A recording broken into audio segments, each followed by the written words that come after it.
कहानी खेत से हांडी तक। 5वीं किताब जमात चहारम बाय रीडर्स क्लब। अगर आपको हमारी ये कहानी पसंद आए तो बराए मेहरबानी इसको लाइक कीजिए, शेयर कीजिए और घंटी का बटन दबाकर हमारे चैनल को सब्सक्राइब कीजिए। Thank you. अरे भाई बोरी हटाओ, मेरा तो दम घुटा जा रहा है, मैं भी बोझ से दबा जा रहा हूँ, टमाटर ने कहा। टमाटर बोला ही था कि भारी बोरी ऊपर से हट गई। एक बड़ी बी ने पालक का गट्ठा उठाकर उलट पलट कर देखा और सब्जी वाले को देखकर बोली, इसे तोल दो। सब्जी वाले ने इसे सख्त तराजू में ठोंस कर तोला तो पालक बेचारी के पत्ते टूट गए। फिर पालक बेगम टोकरी में आ बैठी। अभी वो ठीक से बैठ भी ना पाई थीं कि सख्त सख्त आलू धड़ धड़ करते इन पर गिरने लगे। अरे परे हटो, पालक बोली, कुछ तमीज़ नहीं है, ऊपर ही गिरे चले आ रहे हो। और तुम हो कितने गंदे, मट्टी वाले, तुम कभी नहाते नहीं हो क्या? पालक बोली। आलू शर्मिंदा सा होकर बोला, माफ़ कीजिएगा। सब्जी वाले ने धक्का ही इतने ज़ोर से दिया कि मैं संभल ही नहीं सका। अभी आलू अपनी सफाई पेश ही कर रहा था कि उसी तरह धम धम करती नारंगी गाजरें टोकरी में आ गिरीं। अरे भाई ये क्या तरीका है, गाजर ने संभलते हुए कहा, सारा मेकअप ख़राब कर दिया। अरे बच्चों, पालक ने गाजर को खींचते हुए कहा, वो देखो क्या लुढ़कता आ रहा है। हे आराम से फेंको, पालक बोली। अरे अरे बचाओ, मैं बहुत नाजुक हूँ, मैं तो पिचक जाऊँगा, टमाटर लुढ़कते हुए बोला। अब ये सब सब्जियां बड़ी बी की टोकरी में आराम से बैठ गईं। पालक लंबा सांस लेकर बोली, शुक्र है उस भारी गीली बोरी से तो जान छूटी। आलू ने अदब से कहा, पालक बहन आप कहाँ से तशरीफ़ लाई हैं, कुछ अपने बारे में तो बताइए। पालक ने उदास चेहरे से आलू की तरफ देखा, फिर एक आह भरकर बोली, जानते हो यहाँ से दूर एक गाँव है, वहाँ दीनू किसान का खेत मेरा घर था। अम्मा बताती हैं कि दीनू ने पहले क्यारियाँ बनाई, फिर मेरा बीज बोया, वो मुझे रोज़ पानी देता, मेरे बहुत नाजुक कोंपल निकल आई।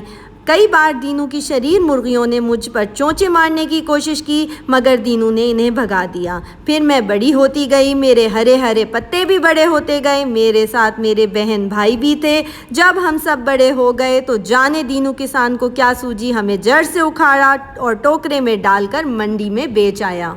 वहाँ से सब्ज़ी वाला हमें ख़रीद कर अपनी दुकान पर ले आया। अब ये बड़ी बी लिए जा रही हैं, अल्लाह जाने आगे क्या होगा। अम्मा तो कहती हैं मेरा सूप अच्छा बनता है और ये कि मुझ में बहुत ताकत है, ख़ास तौर पर इंसानों की आँखों को मुझसे बहुत फ़ायदा पहुँचता है।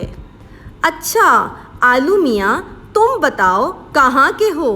पालक बोली, मैं भी साथ वाले गाँव के खेत में ही पैदा हुआ हूँ, आलू ने जवाब दिया।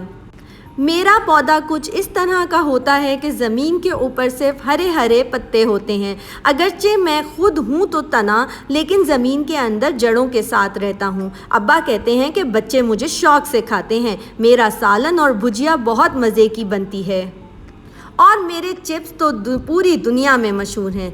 अल्लाह रे, ज़रा मशहूर की शक्ल तो देखो, गाजर बोली। आलू को बहुत बुरा लगा, बोला, रहने दो गाजर भी, तुम भी तो ज़मीन के नीचे मट्टी में दबी रहती हो, फिर इतना बनने की क्या ज़रूरत है।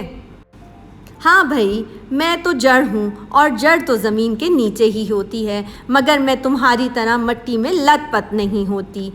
देखो तो मेरा रंग कैसा खूबसूरत है, गाजर बोली। मुझे तो लोग कच्चा भी बहुत शौक़ से खाते हैं, लेकिन मेरा जूस देखा है और मेरा हलवा तो दस्तरखान की रौनक होता है।